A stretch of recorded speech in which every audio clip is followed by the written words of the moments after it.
Hey, ideas. I just want to take the opportunity to respond to the prior knowledge the discussion thread that we had this past week.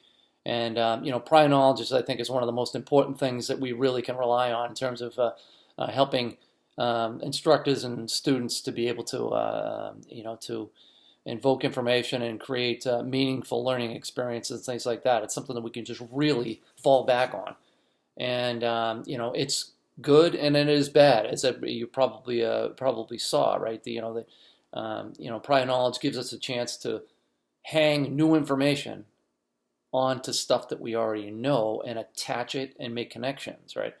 And then the flip side is that because we end up being so good at it after a while as adult learners, that sometimes it makes things hard to outlearn things that may be incorrect, or to learn new skills and new methods that deviate from what we are comfortable with and so forth.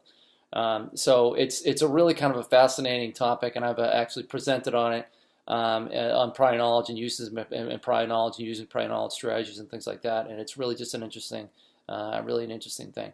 Now, some of the things that came out, leaned itself toward that type of thing. It's this outlearning things. And of course, the best example I can connect you with is the Blue Fire Engine example, right?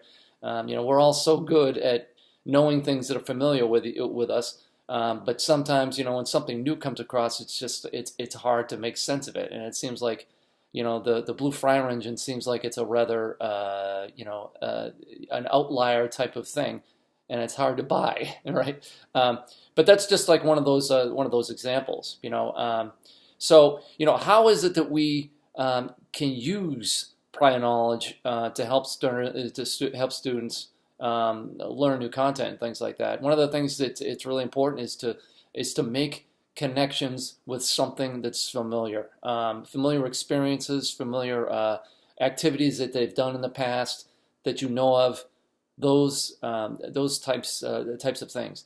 Another thing you can consider is that Clark and Mayer say that utilizing thoughtful examples and and repetition, for lack of a better reference, right?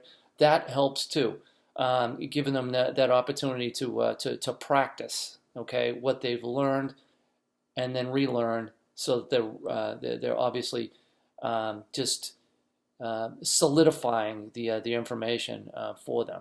All right. One of the things that you may have noticed that I do with prior knowledge, and I'm pretty intentional about this every single time, is the module overview that we use. In that particular place, there's this place that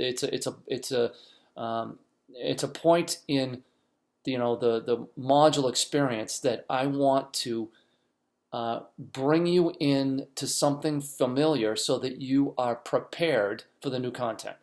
So in the module overview, you'll notice that there's usually some kind of a provocative question that's asked, or there may be an analogy that's in there that would make a connection, or it's a shared story of some kind, all of which hopefully you're familiar with. And so if you're familiar with that, and I'm making an effort to connect it to the new material, it'll kind of make sense to you. That's my intention anyway. So, that's what we need to be thinking of when we think about prior knowledge and how we can utilize it and so forth.